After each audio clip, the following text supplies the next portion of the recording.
Amina has contributed to the understanding of what it means to be a writer-activist in a post-colonial setting. She once coined the phrase, "I write, therefore I am."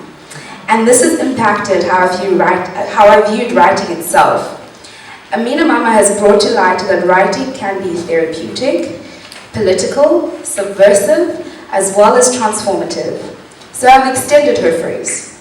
I write, therefore I am pushing boundaries.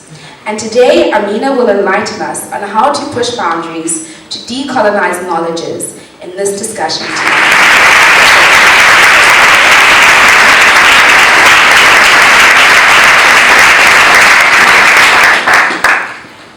Wow, thank you. Thank you for that really warm and encouraging introduction.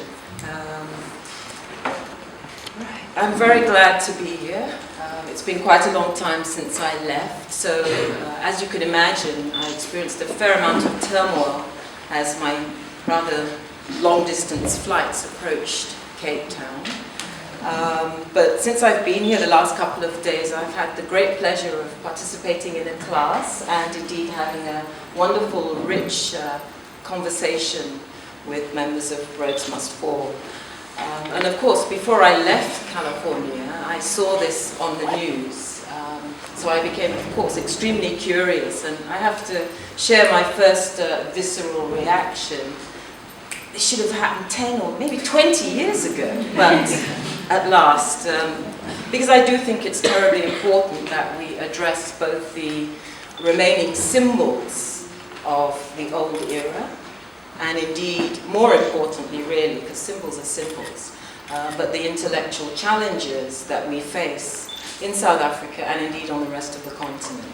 I think it's fair to say that's my life's work, and I'm terribly encouraged that you plan to continue to do that kind of work, which basically combines a strong decolonization project with the feminist project, and then brings it into the academy to design intellectual strategies that combine research, teaching informed by that research, and public engagement at various levels. And it could be from the community to the presidents, at every level of the political and the personal, and all of that feminism brings to scholarship.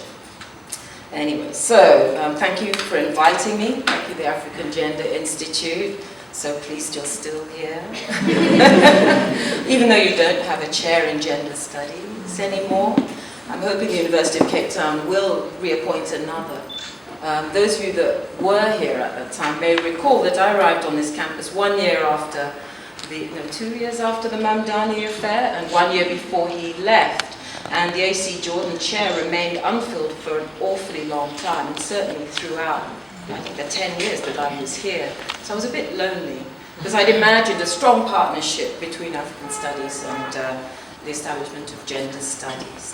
Anyway, I hope it won't be 10 years before they create a new chair in gender studies with resources, because the funding climate has changed, and most of what we were able to do here did rely on large, I don't want to say how much, but well over $1 million foreign funds, which was a shame, because it therefore it's hard for it to remain embedded in the core of the academy. And to that we owe all the people who've taught on our academic program, because in a university that, of course, is the structure that you must inhabit, however creatively. So you continue to have one of Africa's strongest transdisciplinary gender studies program from undergraduate to PhD level, and I think that's enormously encouraging. So, okay, so I can't go into too much detail given the time, and because I really, really enjoy having plenty of time left for discussion. So what I'll do is lay out a few brief ideas and some of the historical backing out of which those ideas have emerged, for the purposes of setting up a discussion about the present and the possibilities for the future. So if you like, it's a future, an idea of using history in order to inform our futures. and to address some of the ways in which, particularly in the contemporary era, some really valuable knowledges, experiments and initiatives are continuously disappeared under new layers of discourse, new layers of rhetoric, and endless structural changes. This means that some of our most valuable intellectual interventions get lost, fall through the cracks, or are otherwise no longer available to subsequent generations. So in addition to our regional, ethnic, and multi-class and gender fragmentations, we're faced with a temporal fragmentation which interrupts the necessary discontinuity of developing strong scholarship, strong research, and strong connections to the worlds within which universities are situated.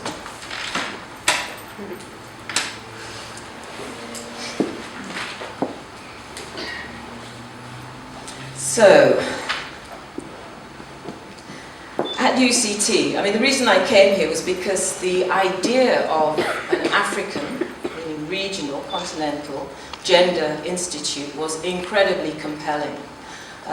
Largely because of what I had experienced through carrying out various kinds of intellectual work in West Africa, particularly in Nigeria, and then also within the continental scholarly networks, where a number of colleagues and I had engaged in a pretty arduous struggle to push gender studies onto the continental intellectual agenda that Credestria developed, which was largely progressive, largely interdisciplinary, but very resistant, like many spaces, to the introduction of feminist thinking. But from 1991 onwards, they could no longer resist that as a result of the shifting global consensus around the necessity of treating gender as a key tool of critical analysis because of the way almost all our societies are structured by gender. So you can't really do meaningful, or I dare say scientific social analysis without looking at social divisions, of which many of us would suggest gender is the primary articulation. And it is continuously interconnected and manifest through class, race, ethnicity, religion. And coming from Nigeria, I have to say that these substitute for each other, but gender is always there. Gender and sexual politics are always there in terms of the state, in terms of the meaning of public, the meaning of private. So it's a very powerful and useful tool, which I've worked with ever since I got kicked out of psychology. Early on in my career, I wrote a thesis that looked at psychology's complicity in imperialism, and thereafter I found it a bit difficult to be employed in psychology. That was back in the 80s, so I'm assuming things have improved radically since that time. Globally, of course. So there, as I talk, you'll hear why I got so excited at this possibility. And I'll say that I joined my colleague, Jane Bennett, who's so much more resilient and resistant than I am, because she's still here. I managed a decade. And it was a very challenging context. And most of you will have some idea of what that means. I used to joke with my friend and colleague, Mahmoud Mamdani. I say, you with your male, gladiatorial, confrontational strategy, 3 years. Feminist strategy, quiet, encroachments, multiple strategies at multiple locations, 10 years. He doesn't laugh that much about it. But I love teasing him when I see him, which isn't that often. Last I heard he was in China.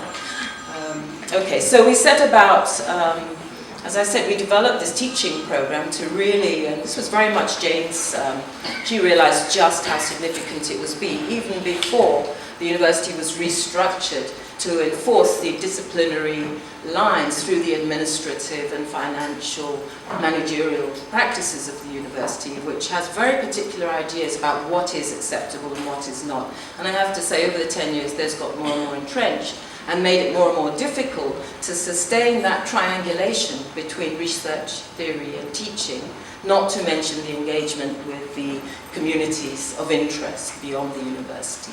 And that's a function of neoliberalism in higher education almost everywhere. The public space is increasingly constrained, and the manner in which we are regulated as thinkers has continued to become more and more difficult. So we're sitting at a moment where the idea of public intellectualism is increasingly disparaged. It never arises without some comment on standards declining. I've heard that here in a different context. But it's the same principle. Making the university inclusive, accountable, and relevant to the non-ivory tower public is devalued. And I think that's got worse with all this stuff about centres of excellence, by which they generally mean centres alienated from close engagement with the political and with what's going on outside. So apart from developing the infrastructure for gender and women's studies, we face the challenge in post-apartheid, and we're talking 99 onwards, post-apartheid South Africa. Where are the resources to support such a curriculum? And because of the knowledge politics in this part of the world and the isolation, there was a problem. So this was why we set about creating research projects that would generate new and original material that we could then use in this emerging transformative curriculum. And to do that, we couldn't just look within South Africa. It required connecting to the existing intellectual communities across the continent. So we started out with very much a pan-African strategy, thinking that this was a very good way of overcoming deracialization via Africanization. So bringing South African emerging intellectuals, and I'm speaking primarily about black South Africans, into dialogue with their colleagues, the colleagues who they've been isolated from for decades because of apartheid and the boycotts and all that. So that was the strategy we ended up taking. There were many possibilities, but probably partly because I had that background, and Jane thought it was equally important, we pursued it. So we developed a methodology and a model for developing radical, and in our case feminist, intellectual work in Africa, drawing a lot of our insights from the anti-colonial pan-African intellectual history that I shall invoke to contextualize today's discussion a little bit later on this evening. Basically, we drew on and connected with pre-existing scholarly communities and networks that had already demonstrated the value of transdisciplinary intellectual communities who shared a vision of Africa rather than a discipline. We also drew on some of the initial surveys we carried out before proceeding into this work, which confirmed the need to bring together scholars, often very talented, mature, and had been at the coalface of establishing gender studies for decades, bringing them together because there was this situation where two African scholars, two African feminists, would only meet in London or New York. So the first thing we did was set about connecting across countries to build our own continentally grounded intellectual community. And that was no mean feat.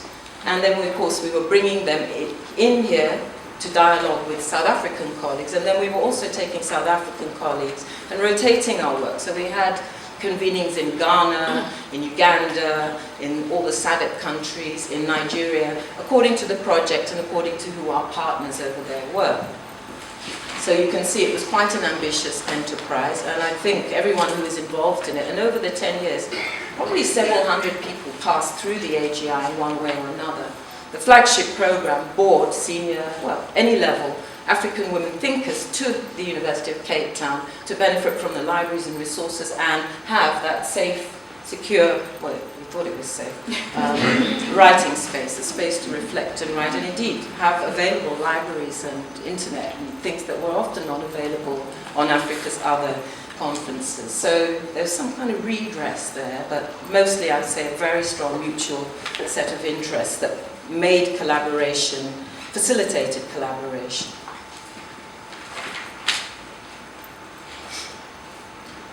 So the actual work, of course, did comprise curriculum development, delivery of strong teaching from that curriculum, which was supported by the research, and developing research programs. And not only the programs, but different methodologies from what you would find in even the most recent textbook. Because any of you who've gone out and done field work in Africa will find that the traditional toolkit for carrying out research simply doesn't work in a great many contexts. You know, the baseline data isn't there, so we can't do random surveys. We don't have the resources to do large-scale surveys, so that's the World Bank's business and government's.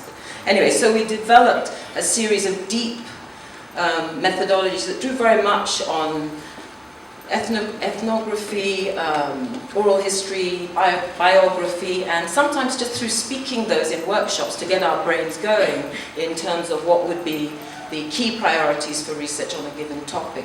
And we identified topics by looking at where the most intense struggles women were engaging with were.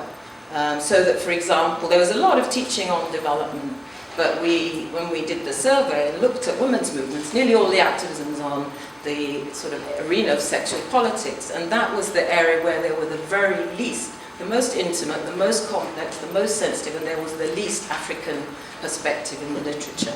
So we plunged into a curriculum development process with Sylvia here was at that, and a number of other colleagues came together. We had that one in Accra, didn't we? Talking to Sylvia Tamale, who's been very active, and I'm so glad you're here today. She was one of our key partners at Makerere. You should stand up. Hopefully you'll meet her later. So I have to say, I don't think that the AGI's commitment to transformative teaching and research sat very well at UCT. Funny things would be said, like you worked like an NGO, and there was some administrative pushback about the fact that we were able to raise several $1 million. You're too small to have that much money. But you and I know travel is really expensive in Africa, so is communication. So what looks like a lot of money goes very easily with the kind of methodology. But we're very grateful to those who did support it. Ford Foundation, Rockefeller, Carnegie, they all sort of got the idea of the project that we were engaged in. So I don't want to be accused of ingratitude, but I think I'll say that the AGI, and in this respect, not too different from other gender and women's studies units around the continent, was tolerated rather than actively embraced and supported, and probably not understood up till now, which is a shame. But a lot of other African universities are guilty of allowing gender studies units to be set up because in a time of severe resource scarcity, they think it will bring development money in or it will make them look good. So there's sort of instrumental, strategic tolerance, which is not linked to the poor levels of collegiality, and indeed the outright viciousness that a lot of women working in this field in African universities experience. And if you want to read that collection on academic, gender and academic women and academic freedom in Africa, where you have that chapter, Sylvia, there's quite a lot of accounts of just how difficult and vicious it was for many, not just here. I'd say it was relatively, when you think of some of those places, it was relatively safe. So I'm grateful for that. But generally, I think we heard plenty of evidence from our colleagues around the region that African universities across the continent tolerated or exploited the feminist energies that were behind the establishment of gender and women's studies, largely because of that opportunity. And it wasn't that great, the funding, I have to say, but they thought it would be. The opportunities for attracting donor funding. By this time, donors were requiring a gender component in some of their big projects, and attracting international development consultancies in a time of deepening resource scarcity where many faculty simply couldn't live off their salaries. So I'm being critical, but I'm also being kind. We have to understand the material conditions under which certain horrors are perpetrated, even within the highly privileged arena of our universities, never mind anywhere else. So today we're at a particular conjuncture, and there are a number of things I haven't been able to get out of my head, which have sort of interrupted my process of preparation today. The first one is very happy. After 14 years of feminist struggle and lots of activist research on sexual harassment and violence, Nigeria today passed the anti-violence bill. Yay!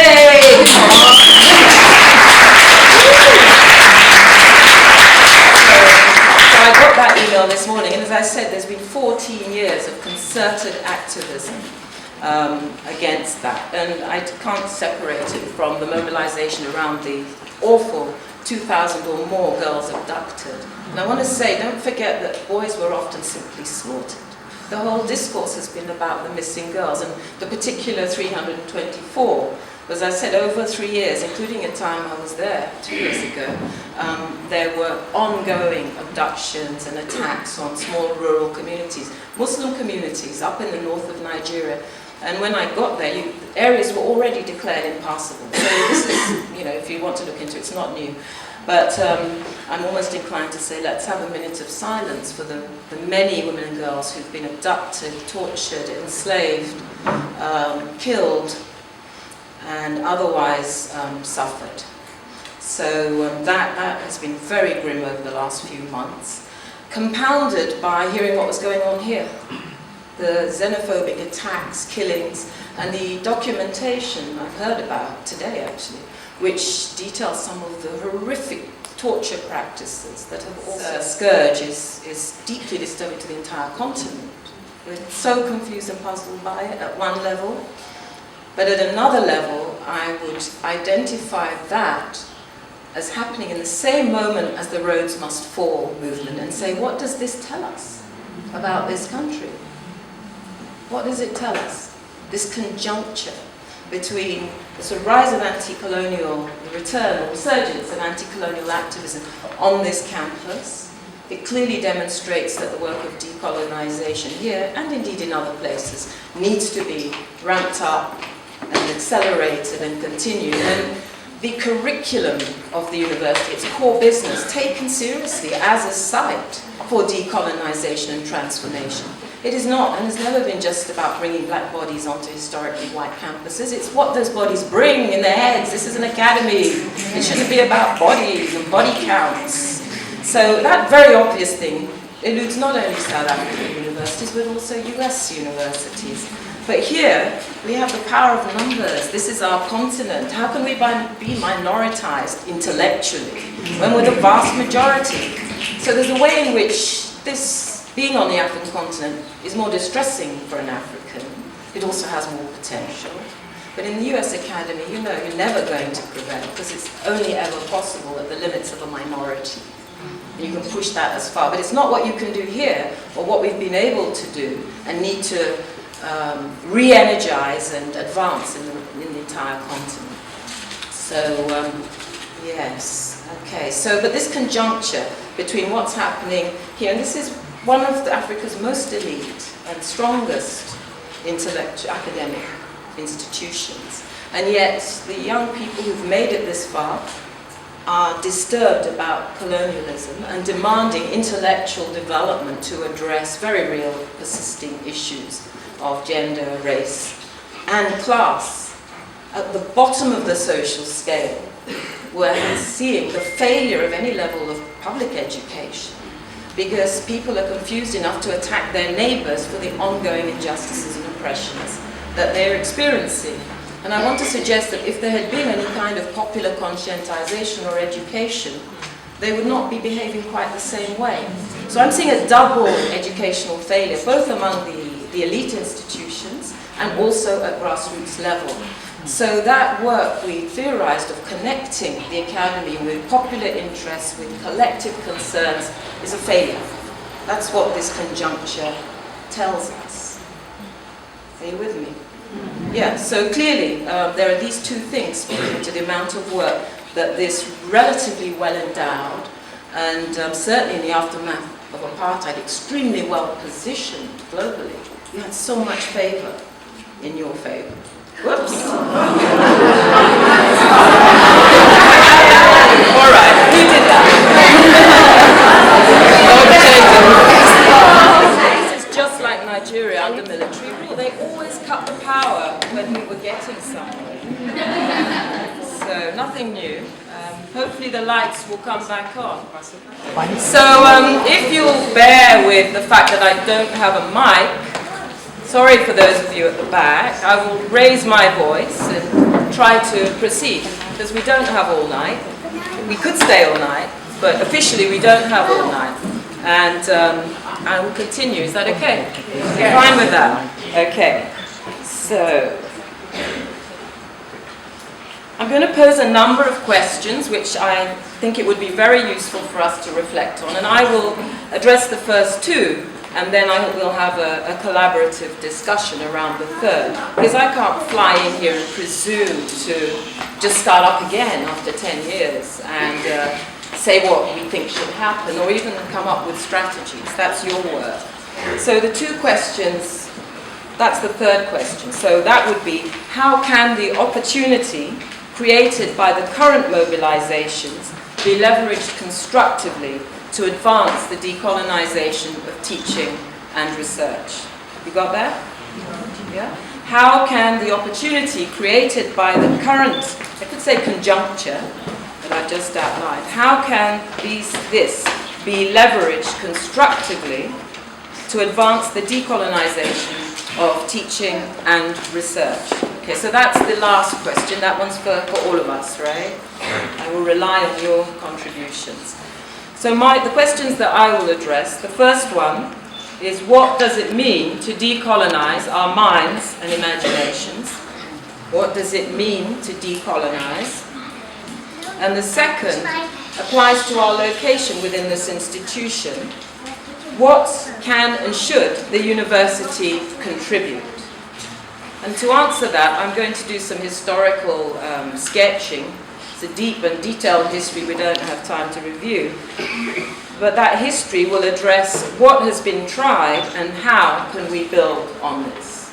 So, it's not a new project. It's comparatively new, but I would suggest that in South Africa this project has gone on since colonialism began. But now it's sitting with massively increased opportunities. So I'm going to share a few attempts to do the first and second so that we can then proceed to discussion. Okay. So briefly, the contemporary context is one in which African universities have been diverted from their foundational mission and often turned... no violence. and often turned into servants.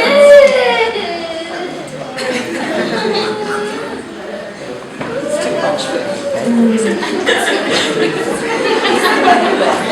Sorry.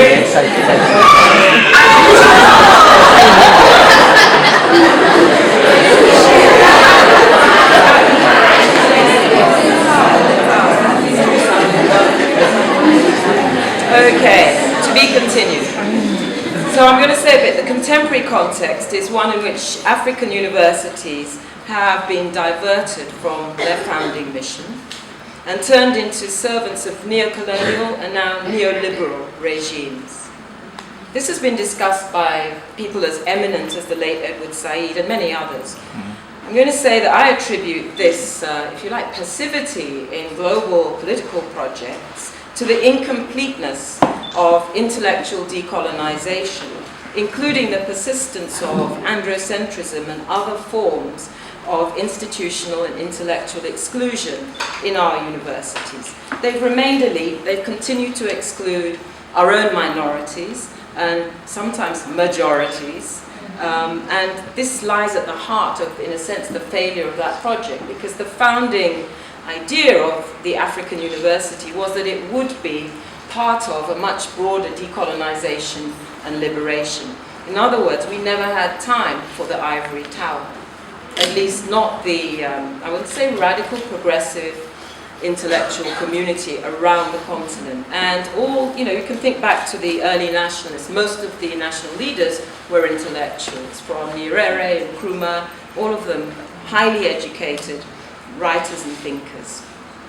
So I joined UCT with a view to developing this anti-colonialist feminist work through a methodology of collaboration, convenings, and the rest I've said already.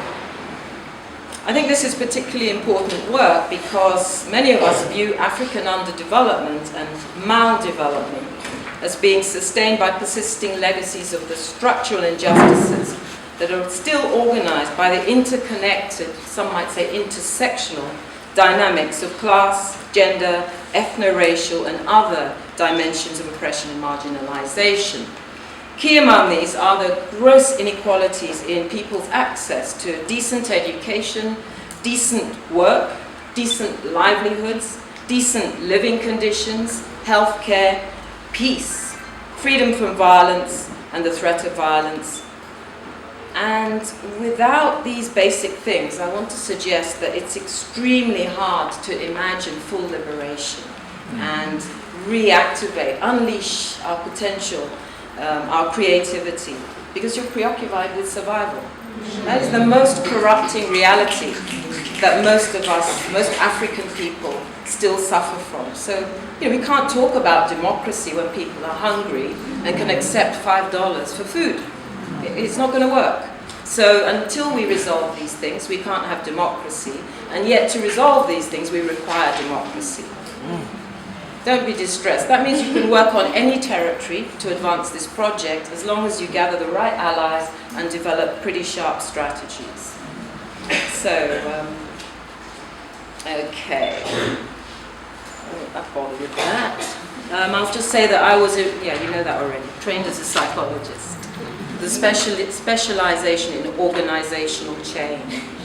So I thought I could handle this place. Okay, so decolonizing universities, we won't be the first, as many of you know. And if you were to design a curriculum, Decolonization 101, I would really recommend a much more thorough study of the history of these attempts in Africa and indeed across the entire southern world. The post-colonial, former colonized countries have all been involved in this with varying degrees of success. Personally, I've worked on it in the Caribbean, where in the 80s they had a massive project to establish gender and women's studies across multiple campuses. I worked on it in Nigeria, where we formed a network, and in a sense, those were practice grounds. So by the time I got here, I'd been through several rounds and thought I had lots of ideas, none of which I tried out without consultation. So, Africa has a long history of powerful public interest in education. This is why we have several hundred universities. Since there were only a handful of colonial colleges at independence, so they did not bring us education. We massively expanded it after political independence. And many of our regimes didn't really want this. Even in our 30 years of military rule, they just had to keep building universities because of the level of public interest in real education, because ordinary people here view it as an essential route to liberation. So there's a huge hunger for the unlocking of our potential from every class and stratum of rural, urban, across groups, across ethnicities, etc. So the meaning of this might have changed. The meaning of what it means to have a liberatory education may have evolved over time, and indeed it has had to respond to various political and economic regimes that have framed life in numerous and diverse African contexts. In very broad brushstrokes, we often characterize these changes in terms of pre-colonial, colonial, and nationalist eras, noting that these precede and structure the present era of globalization. Now that's a bit textbook. Let me reframe that. Because what we have learned is that these things don't happen in a linear chronological framework that erases the important fact that all these eras still have afterlives. So that we actually live in a world in which the pre, during, and post-colonial still coexist. And they coexist so that their traces can be found more or less explicitly and sometimes underground in our various institutions. So it's in this situation that the modern university, like the modern state, I dare say, is a contradictory and difficult enterprise. An enterprise bequeathed by patriarchal colonial regimes and often presented as enlightened and liberal institutions that are neutral in terms of class, race, ethnicity, and all the social divisions that we know pervade the society. So even though that radical idea of a university that's engaged and relevant to ordinary people and part of liberation was there, this is not what the Neo-Colonial Academy became. First of all, they became, I won't say Bantu-stans, but very national, very parochial, very inwardly focused. And although they played a huge role in national development, they did deliver I don't want to understate the achievements of all those. They did deliver substantial education. They did enable the indigenization of civil services and all the structures of industry and politics. So they made a major contribution at that time. Yet today, most of us who are privileged, because it's still the region with the lowest higher education enrollments on the planet, despite all that work and all that building, those of us that are privileged to find our way into these institutions very soon encounter the vertical and horizontal stratifications. We encounter an institutional culture that leads us to see that they are organized still in a manner that resembles the master's house, to borrow Audre Lorde's phrase. And that, like many other modern educational institutions, they do not fill many of our expectations. So given your recent focus on the statue of a dead imperialist and the discourse of decolonization that has arisen at this particular location, I think tracing some of the preceding examples may speak to our particular trajectory here. So the university wasn't just colonially created. The first university in the world, and I don't know, it's fun facts time, okay? The first university in the world was established in the 2,000-year-old, universities plural, were established in the 2,000-year-old Islamic civilization.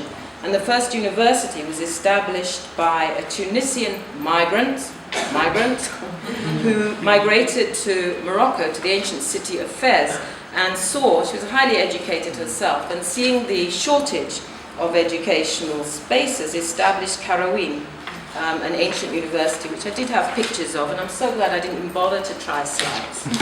You can see it anyway. So that was, you know, these are pre-colonial.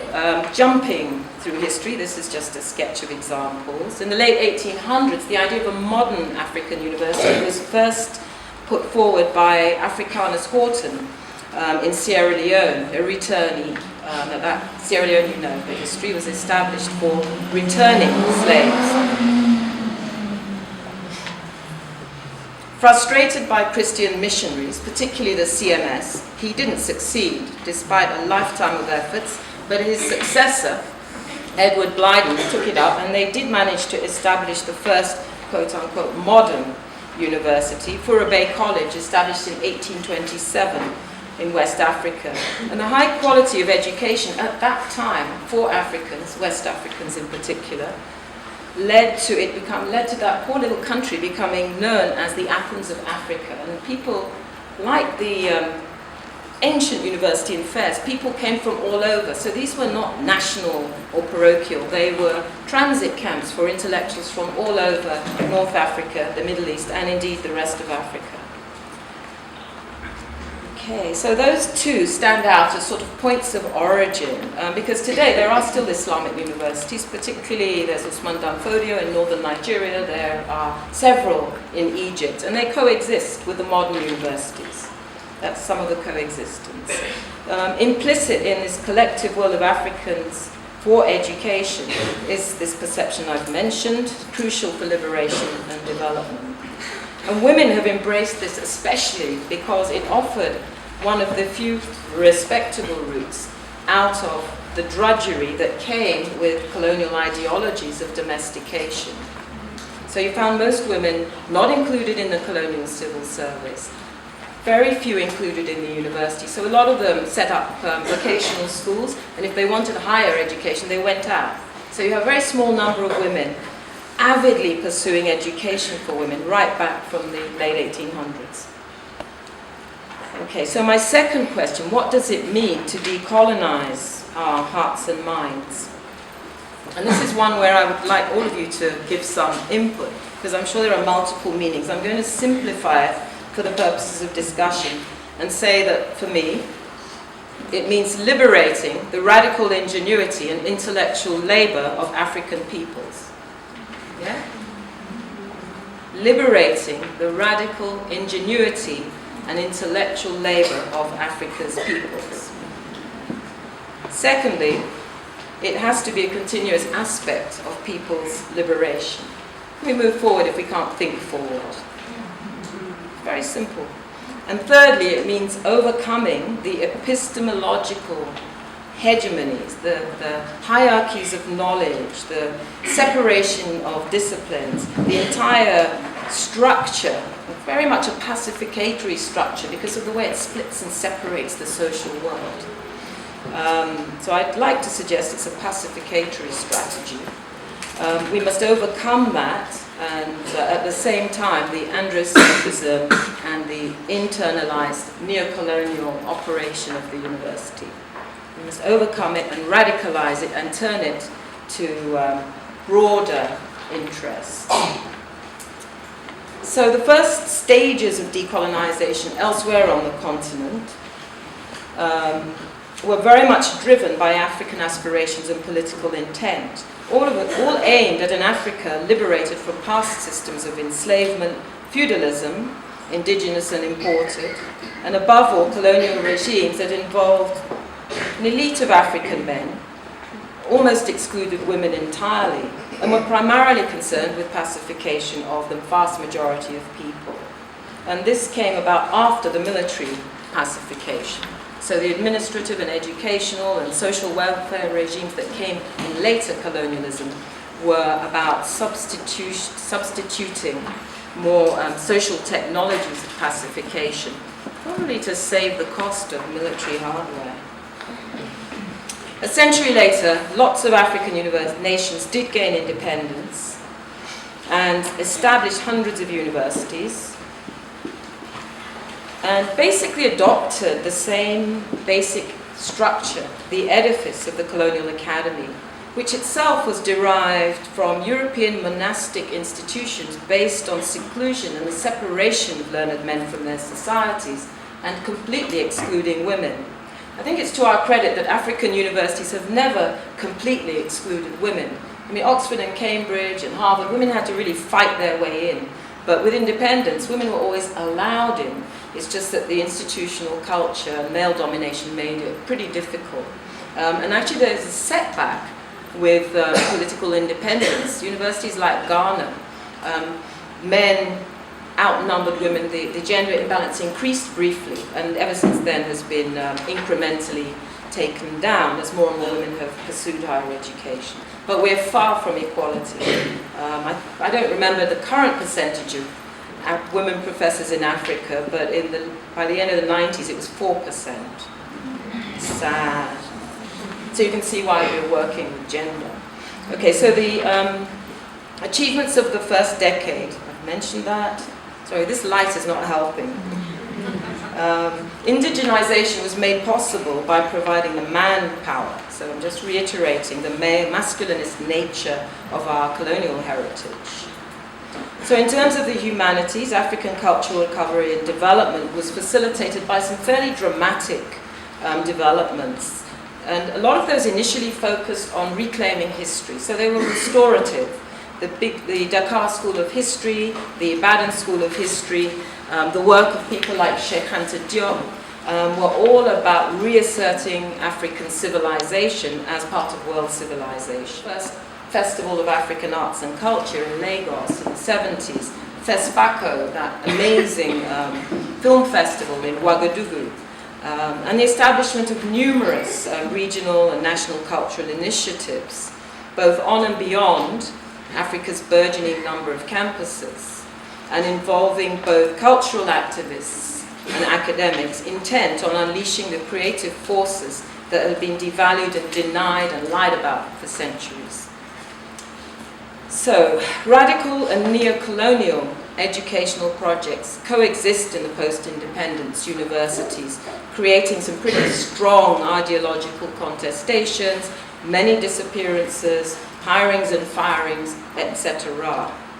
By the 1980s, feminist intellectuals were demanding and initiating courses in gender and women's studies. I won't detail it, it's available elsewhere, but they did work alongside women's movement struggles that were escalating. People use the word disappointment, but basically flag independence did not deliver gender equality, so that is really the essential post-colonial project led by women who are dissatisfied with the way patriarchy persisted after political independence. So a lot of energy over the last 50 years has gone into challenging that and pushing women in what we call entryism, inclusionary politics.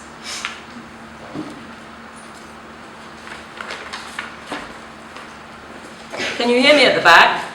Yeah. Okay, good. It's hard work. How many minutes? Okay. Minutes, time? Are you getting tired? Jane, guidance. How many more minutes?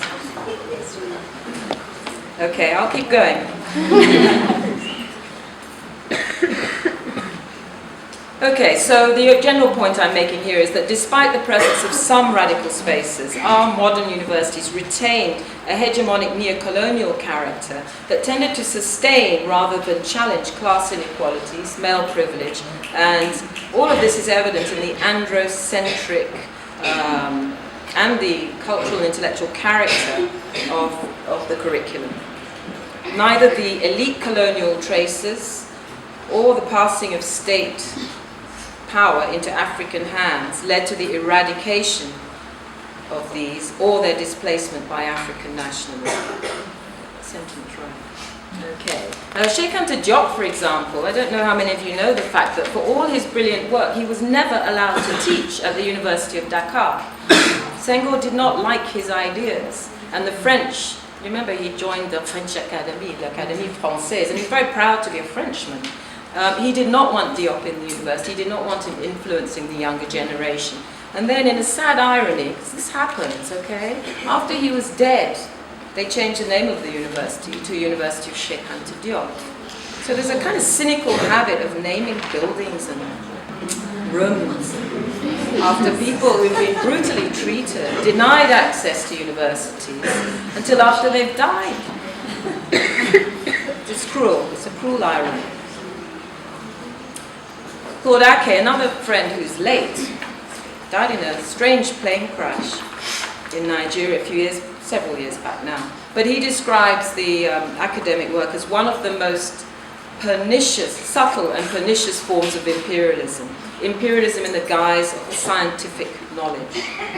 Of course, we've had to redefine what that means, both as Africans and as women, because it's been used against us. It was never neutral. You all know this, right? You've all been taught this, right? Yes? Yes. You can find the books if you haven't been taught it. That's what we had to do. Look, there wasn't a gender studies curriculum when we grew up. You looked for it outside the academy, and then you built it. So you've got a running start. Go forward. Help us build it. Okay, so the 80s, just to rush towards the present, I think key examples can be seen as the neo-colonization of the university, or the colonialism of it persisted. A lot of academics found it impossible and moved out to set up independent research centers and scholarly networks through which we tried to keep alive the purpose, what we regarded as the core purpose of the university, in contexts that have become increasingly authoritarian, and thus, to a large extent, neutralize those institutions as spaces to contribute to collective interests, African interests. And then there was the structural adjustment, so a major global divestment of universities, which has affected our already poor universities much, much more profoundly than it has later. It's tried in the US, but here it's had very devastating consequences, which UCT has been a bit protected from. I need to tell you that out there it's much worse on the rest of the continent. So you have a responsibility here to show some solidarity, among academics. Okay. Another key moment, I think, was the Kampala Declaration, which Mahmoud and I had a hand in back in 1991. It's a declaration that redefined academic freedom as including social responsibility. So redefining the Western notion of academic freedom to include the African progressive tradition of responsibility to our societies and our nations. Nowadays, of course, we have to reclaim both Said's discussion of neo-colonial academics and the Kampala Declaration, because both of those assumed, and at the time it was true, that the state was the major suppressor of academic freedom. I mean, in Algeria and Ethiopia, a whole generation of students and scholars are wiped out. I mean, it's it's serious. It's to be taken seriously. So the role of the state, the authoritarian state, was critical. And of course, today, is it the state? The state itself is in the powerless state. So the main force threatening academic freedom is, of course, the market. So the reconfiguration of state and society is impacting very severely on universities as part of society and as institutions responsible to society. So I don't think the globally orchestrated divestment is any accident at all. Meanwhile, the World Bank has a research unit bigger than any of our universities. So we're talking about knowledge hegemonies and power.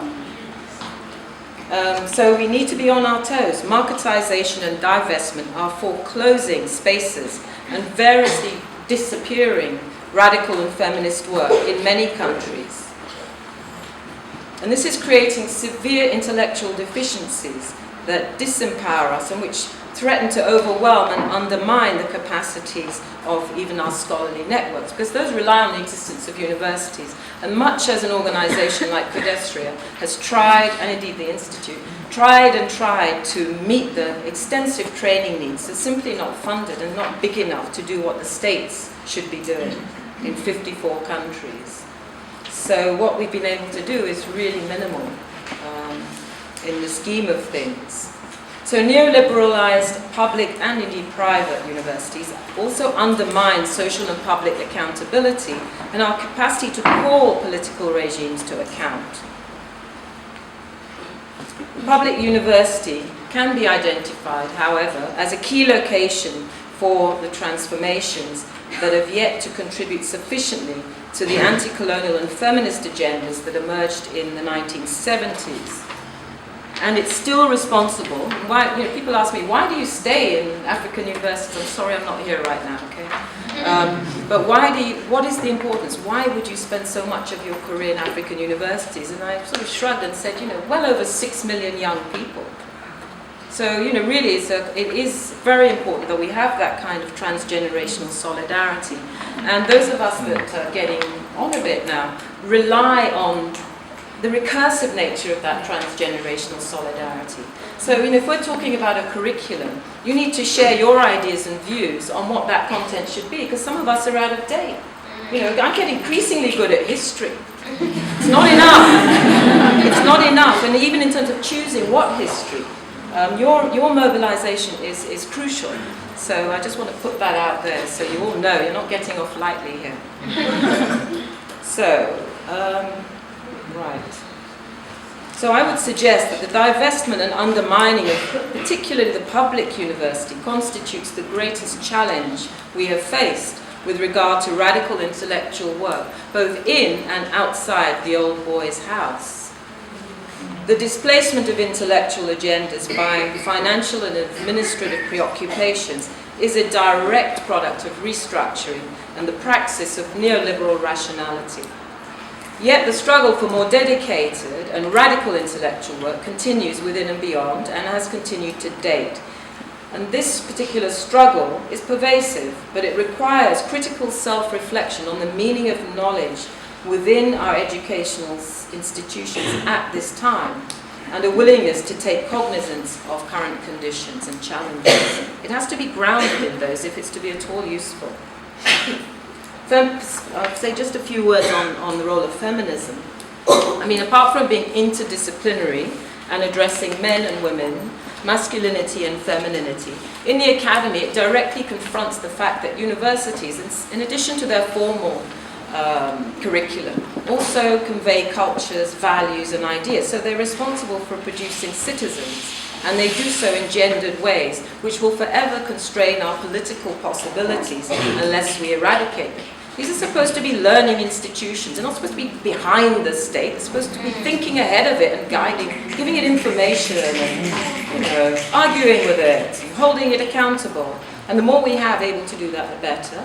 In addition, women bring something very different to the academy, simply because we've lived different histories. And I think, or herstories, and I think that's terribly crucial to understanding our past so that we can move forward. Because if we deny this, You know what's happened, right? Other forces have taken up the space for gender struggle. Do you know what I'm talking about? If George Bush flies Afghani women activists to perform in Congress in order to justify the military invasion of Afghanistan, there's a problem. If the Nigerian dictatorship declares a Better Life for Women program and plunders the national coffers so that their wives can enjoy small, it's not a good thing for feminism. And this passes for women in development. The political discourse is corrupt. And this is happening everywhere, this appropriation. It happens on other radical concepts as well, so not just feminism and gender. And then there's this endless, what I call, disappearance of things. And this can be interplay. So the idea of intersectionality is very important. Because, for example, here you have a major problem, first of all with class, then with race and gender, and you'll allow race to displace gender, and vice versa. So these funny games go on around the policies against sexual harassment and the policies against racism, and you see them play off. And then on top of that, most people can't make use of policies because they don't have the resources, or they live too far away, and so on. So all these basic exclusions and inclusions are deepening rather than lessening. So this struggle continues. Okay, feminist blah. Sorry, I am being a bit disempowered. Okay, so I think I've made it very clear that the modes of knowledge production we have largely inherited need to be continuously challenged and improvised and developed according to customized for our own purposes. Otherwise, this nice declaration by the African Union, African solutions to African problems. I'm sorry to say the Chinese built the African Union building. So, you know, we're not getting very far. Surely we could have built our own building. We've got buildings everywhere. I mean, what's that about? But it's symbolic. See, symbols are important. Nonetheless, it's a good idea that we solve our own problems, but how are we going to do that if we do not cultivate the right kind of intellectual capacities? Okay, I'm going to try and end pretty soon. So what I think in terms of the loss that UCT needs to address, just coming back to my own experience here in the department here, I want to mention I had a really important piece that I can't find. I'll just say, if I got time, someone give me guidance. 5 minutes.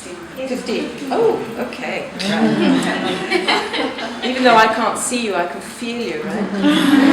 It's very important, otherwise I just dry up. Okay. So during the decade I spent here at UCT, I worked with colleagues who, despite the very recent transition from apartheid to a post-apartheid condition, had the vision and foresight. I came and joined an existing institute tasked with building, at that time it was called Building Knowledges for Gender Equity, established by Mampila Ramphele and Professor Jane Bennett, who, as I've said, without her, none of this would have happened. And I am just so full of admiration for the fact that she has continued, despite increasingly different structural and economic conditions.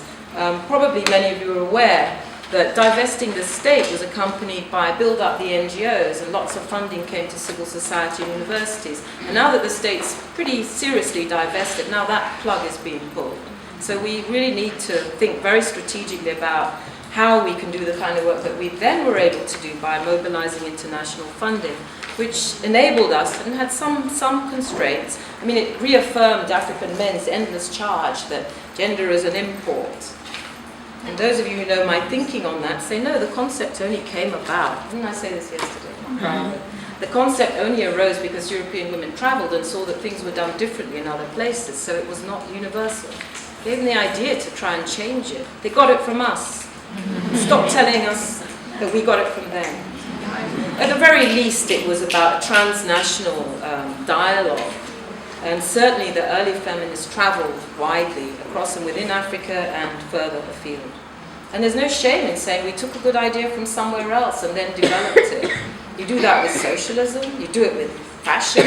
Why can't we do it with gender, feminism, etc.?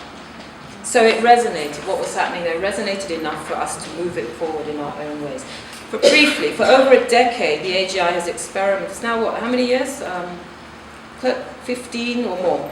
It's experimented. I want to describe the work as a set of experiments that involved a series of collaborative initiatives around the continent, working to develop both pedagogies and research methodologies for pursuing decolonization through Africanization in our field, gender and women's studies. So the key intellectual strategy we developed and applied, apart from that kind of triangulation I described, was working with colleagues at multiple locations around the continent and treating the university as a key site for effecting social transformation, a site for activism. The classroom is for more than books. As you know, the culture already structures people. Well, the classroom does too. So values, ideas of citizenship, subjectivity, political agency, all these things develop and gain traction in proper higher education. However, okay, I've said this, taking full cognizance of the fact that we needed teaching programs to be on a university, we inevitably focused, we had a choice early on whether to focus on institutional transformation or intellectual transformation, and we chose the latter. So our whole focus was on how you develop teaching, curriculum, how we generate the kind of research and publication. The journal Feminist Africa was like the high end of what, in terms of academic and activist work, of the many productions that came out.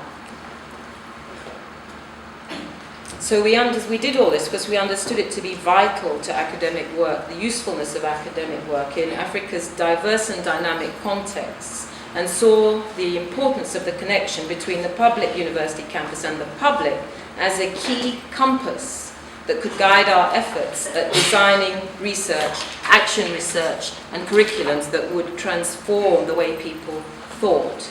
And many of these were dialoguing, so it's not that we imposed an idea of change. No, the pedagogy is important because it involved reciprocal interactions and engagements that carried us and those participating them in forward mutually and gradually. So all these concepts, okay, wind up.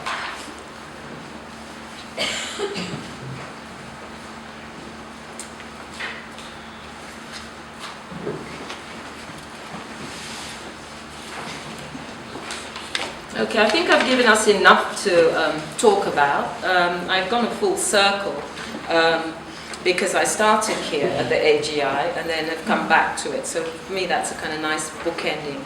But I do want to point to it as a key experiment within the region. I don't think there's been another Pan-African gender institute on this continent.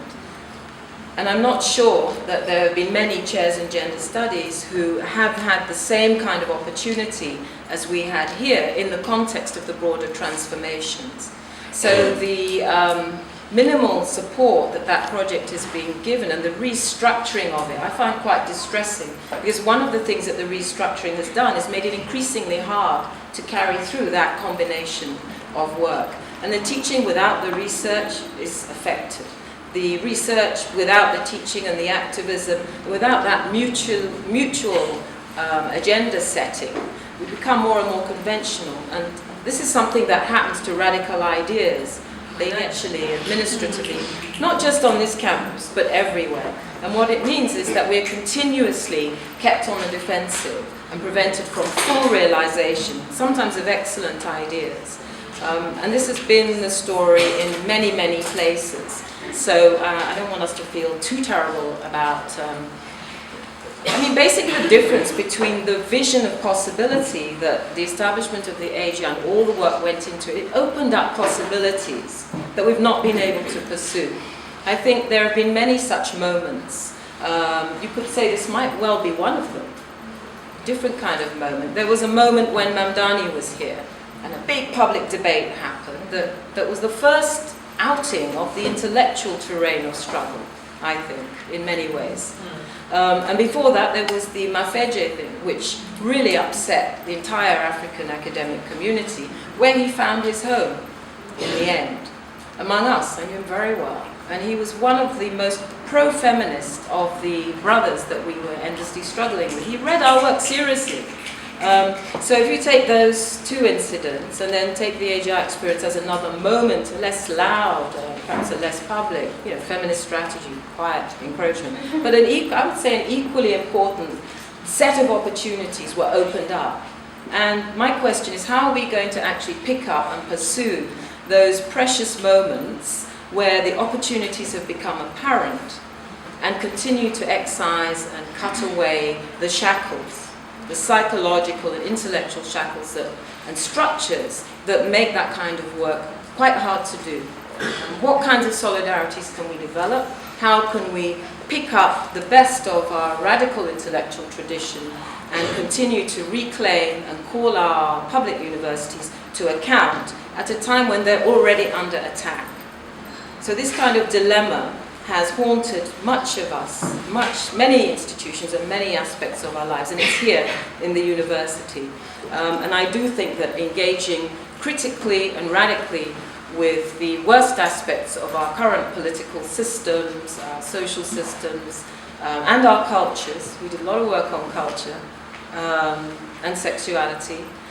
All these areas are the terrain which we must just be brave enough to, audacious enough to plunge into, reconstitute and carry forward if we actually want to have any kind of power, analytic or practical or political, over our destinies.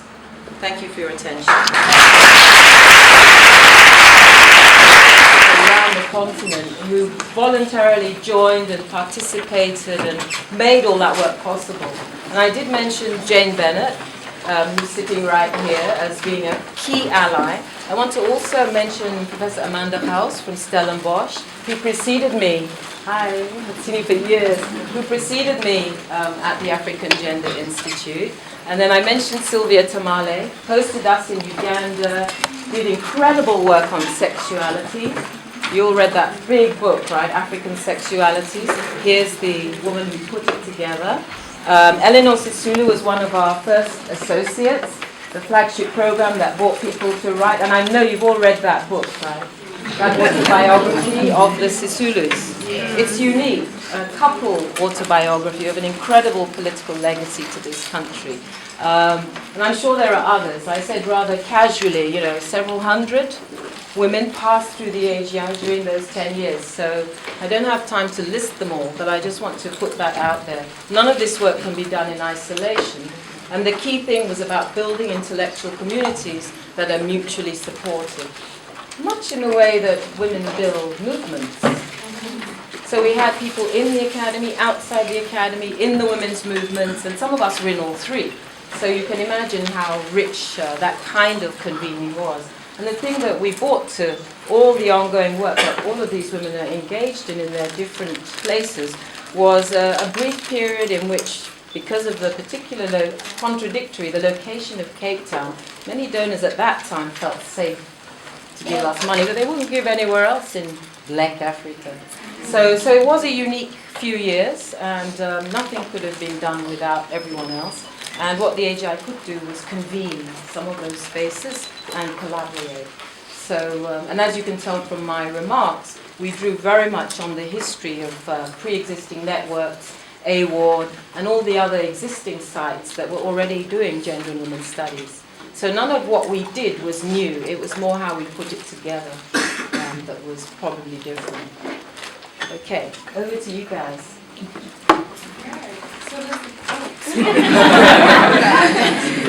So what Mbali and I are going to do is we're going to separate the room just so we make sure that we have a nice distribution of questions coming from both sides.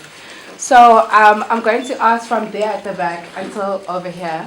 And then this side, Mbali will go from Tudi to Asha. So what do you do with the ashes in the middle?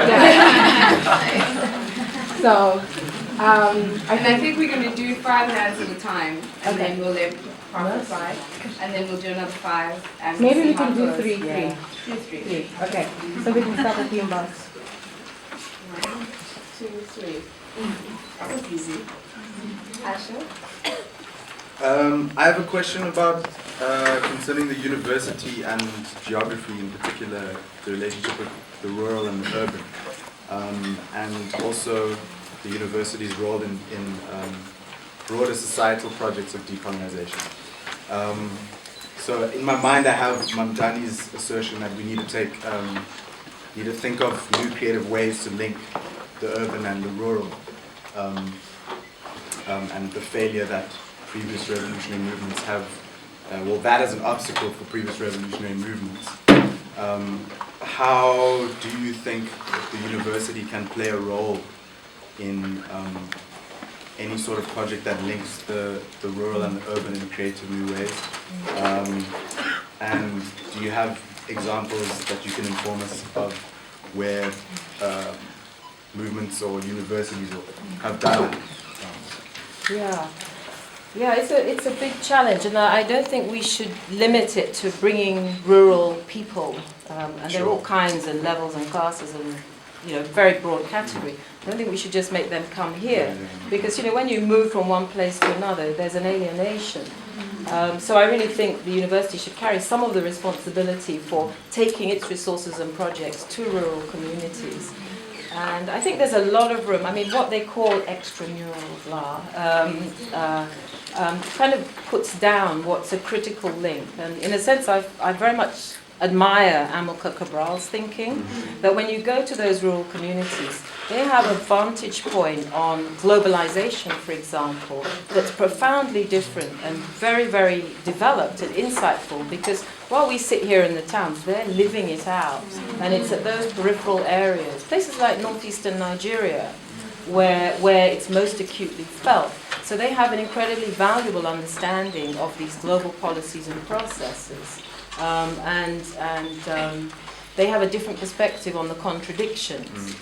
I don't want to be, Boko Haram, for example, no Western education.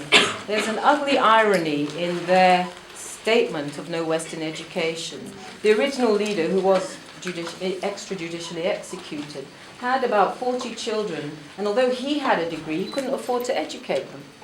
They come and they're concentrated in one of the most remote, rural, poor areas near Lake Chad, profoundly affected by climate change. And it's in that context where this movement emerged. The sad irony is that they also have the highest illiteracy rates, particularly among women and girls. So there was hardly any anyway, if you see what I mean. So these kinds of contradictions you find everywhere. And I think the universities have tended to be urban and elitist. Definitely, we need to change that. I think students can play a crucial role in that, along with working with possibilities and with existing rural organizations. People are organized out there very often. So new opportunities. Yes. You sort of answered my question, but I think, I'm a product of the African Indian Institute for my undergrad, but I'm now a law student. And it has become more obvious that the foundation on which this country is built is primarily on an intellectual basis, particularly in consideration of the Constitution, seeing as it was majority intellectuals who drafted the Constitution.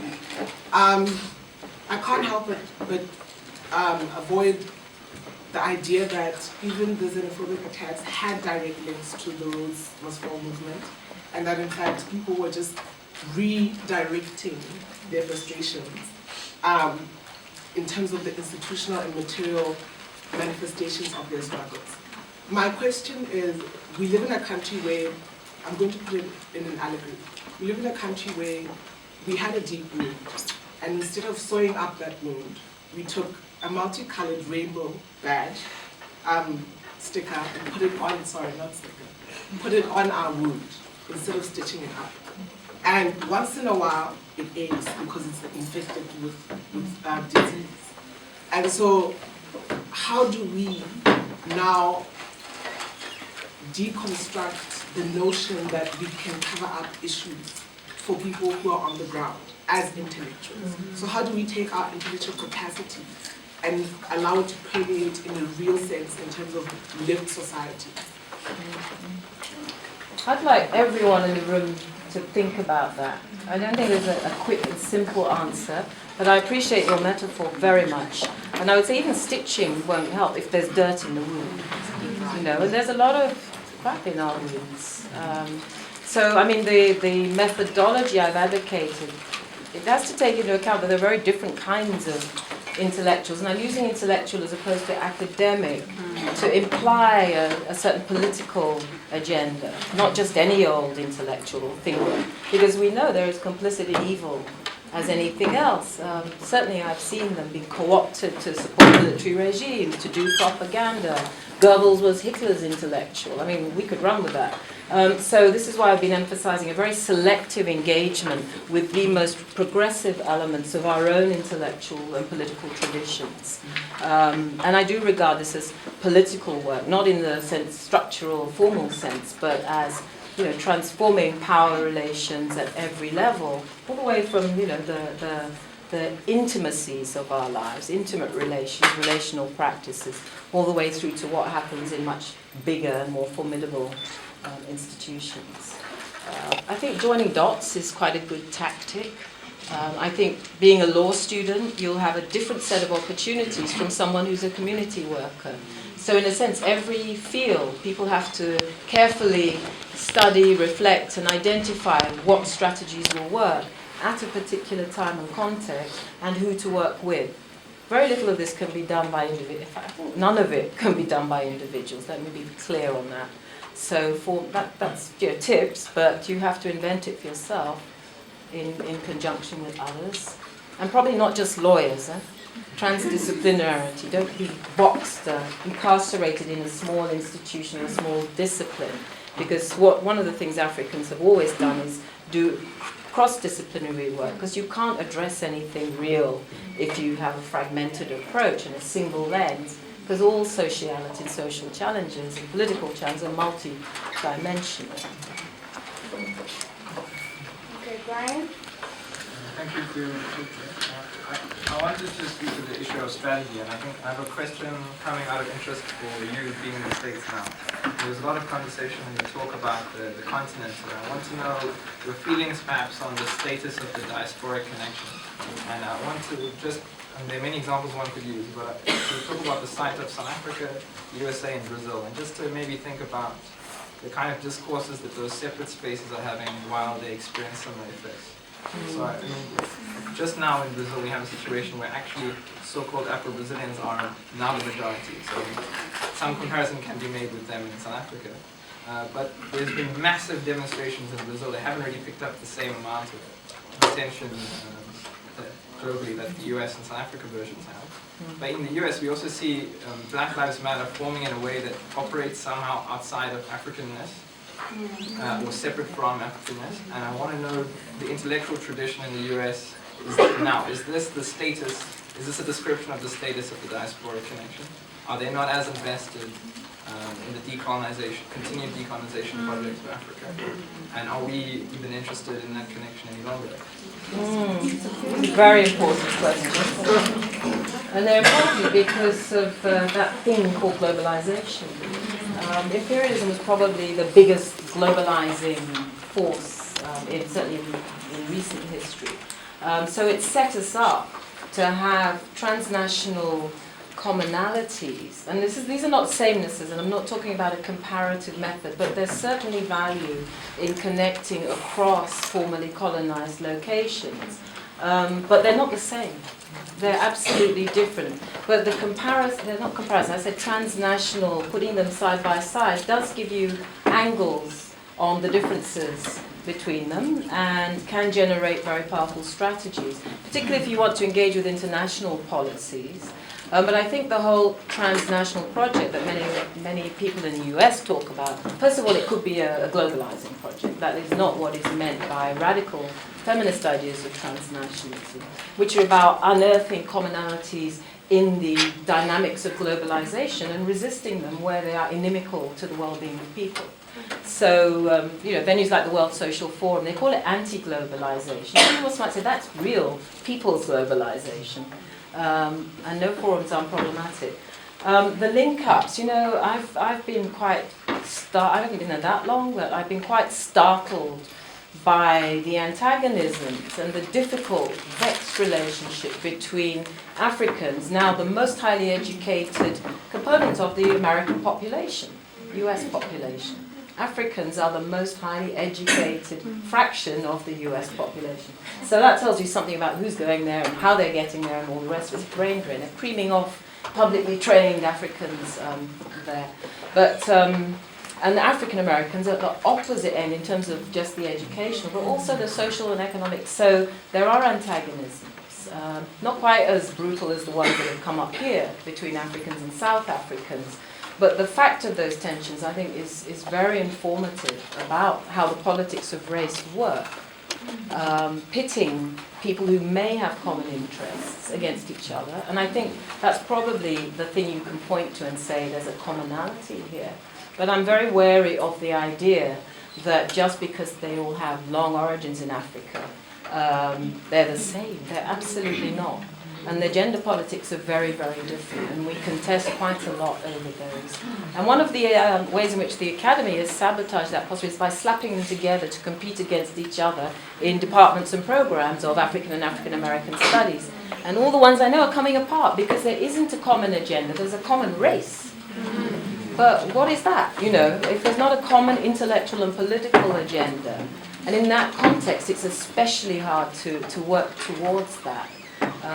So be cautious about that. But I do think the reason that US-South Africa thing is connected is because these are probably the two most genocidal and racist nations that we've seen in modern history.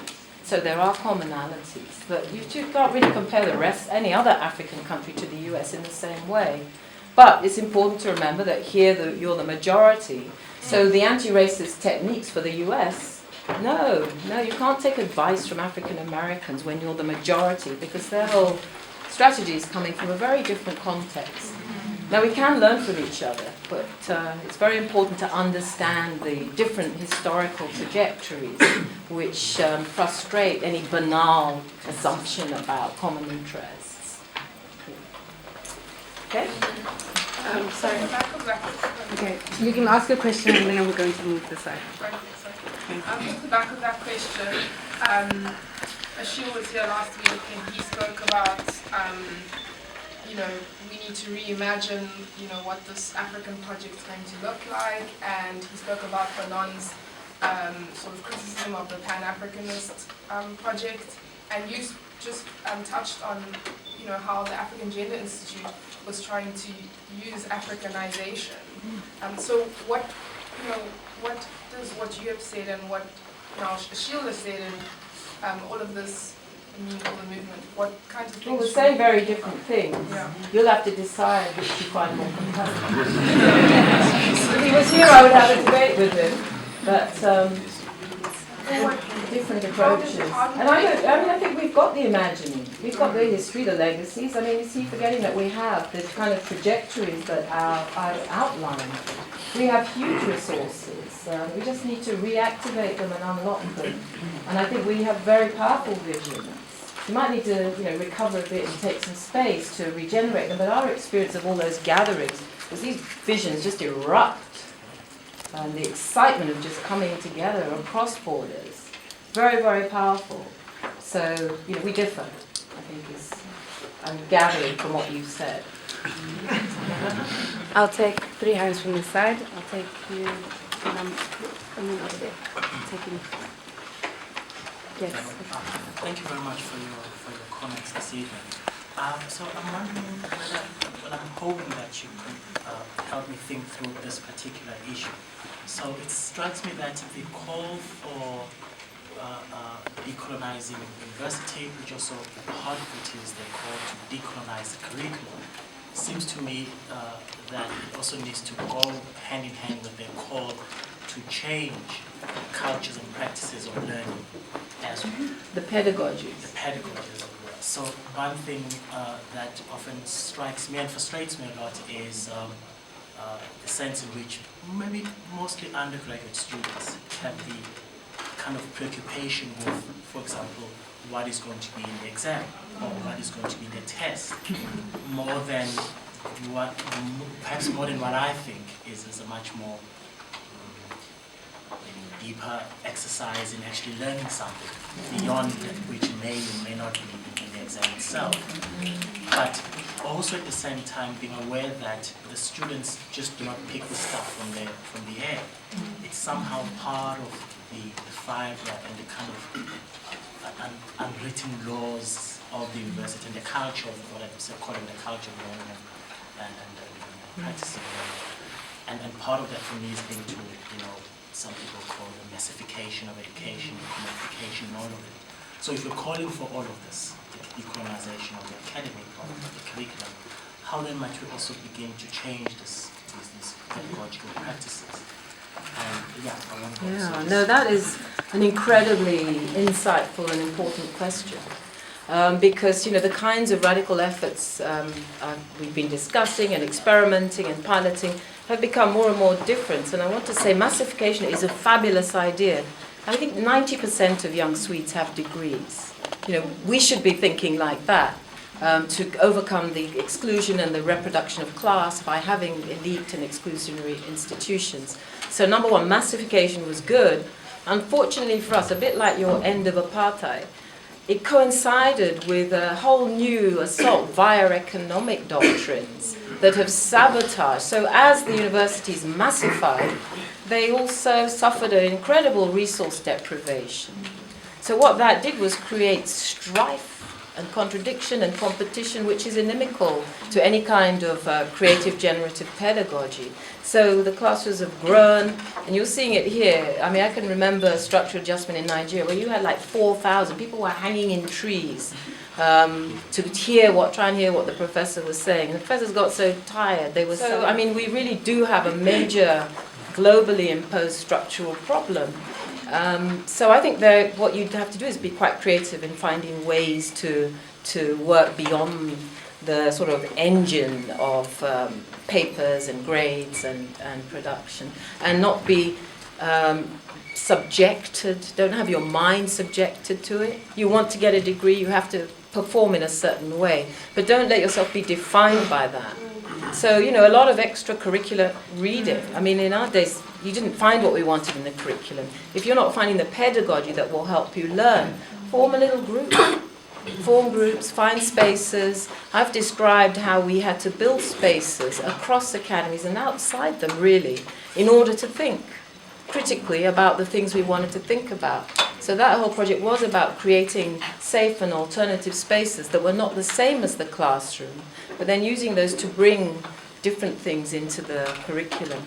But it's a very real structural problem. Does anyone else have ideas about this? I mean, I've made a couple of suggestions, but what are you doing to cope with the neoliberal academy that frustrates thinking?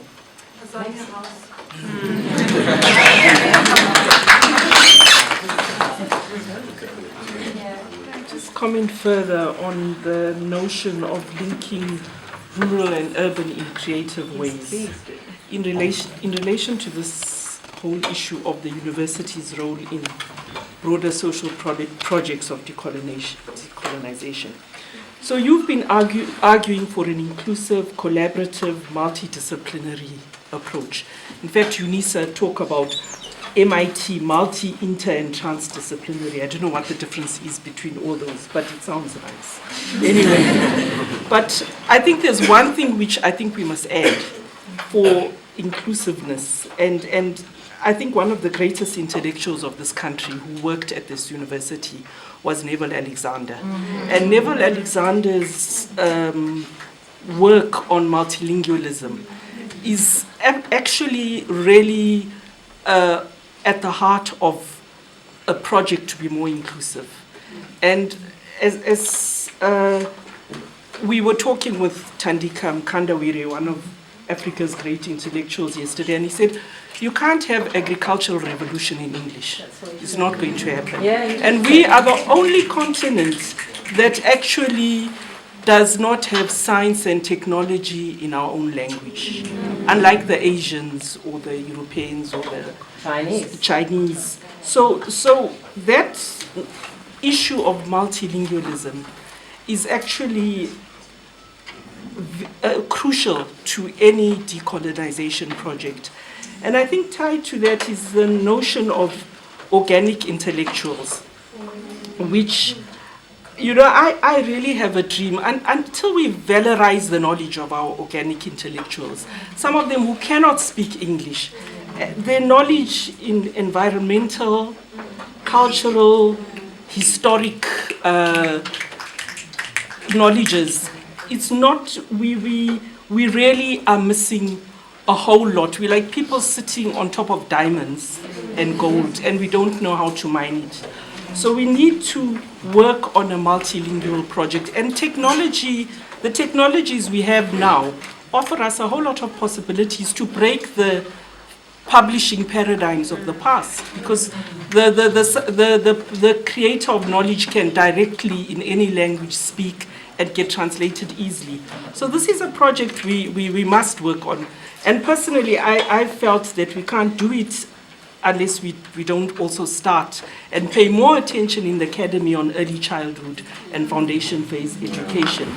And I'm really happy to say that Priesa, and I don't know if it's still part of UCT, has won the Astrid Lindgren, the first African project to win the Astrid Lindgren Swedish Award, which means also they get some money to continue with the work. And I think that's an amazing achievement. Yeah.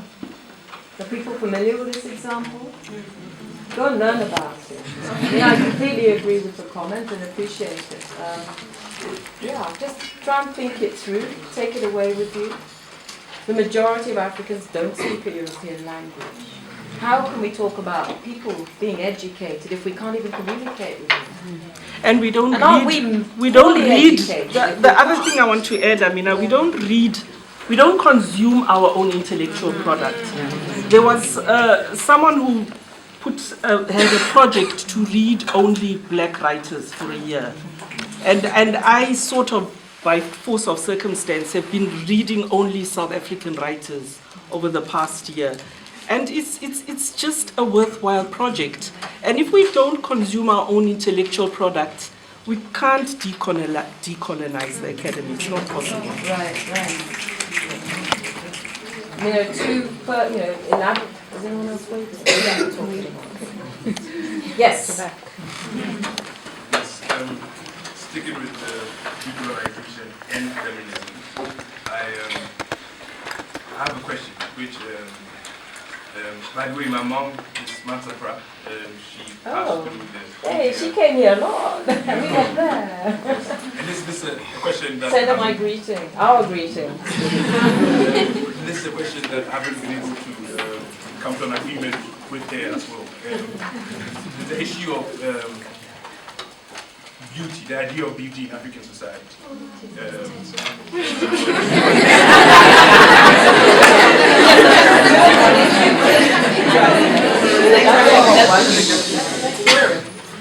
Because from West Africa, for instance, skin bleaching is a pervasive practice. The hair industry in Africa is a very, very, very big industry. So,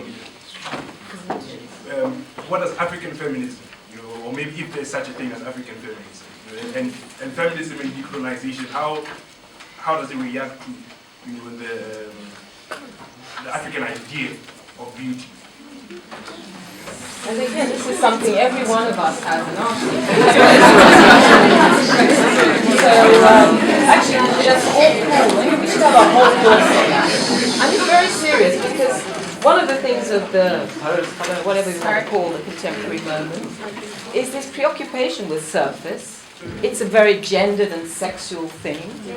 Women are especially under pressure to be preoccupied if they want to be desirable. And why should you want to be desirable all the time anyway? But you can see there's a gender thing here, there's a cultural thing, there's an aesthetic thing, and it's deeply, deeply political.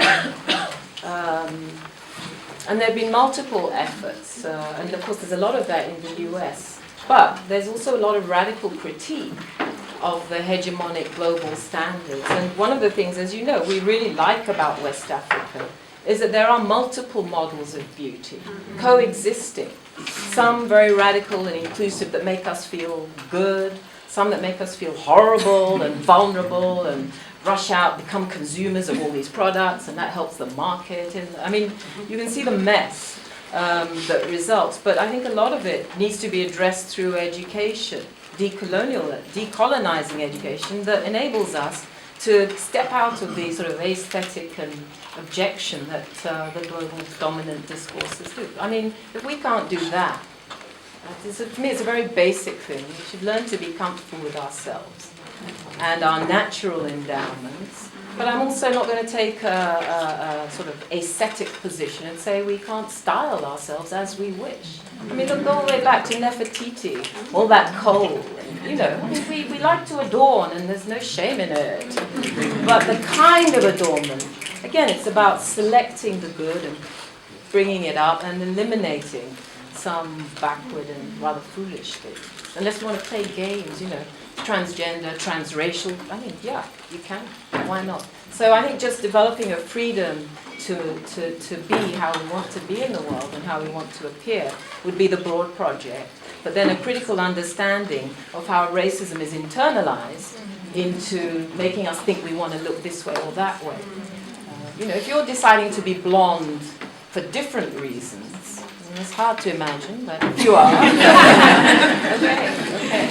And maybe you can do something interesting with really, you know, playing. Dress fashion is about play and performance, so I don't want to be narrow about it. But we all know that we should be able to value African beauty in all its multiplicity. And you get off the plane on this continent, and the visual beauty of people is just overwhelming.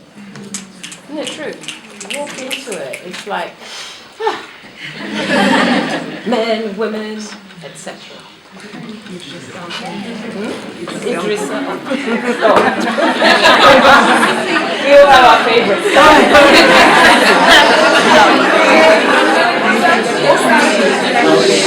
Can we have silence, please? I'm going to come back to this side of the room. I see 2 hands. Okay. So, can we wait for this? Hi, Amina. Great to have you back on the continent. Thank you.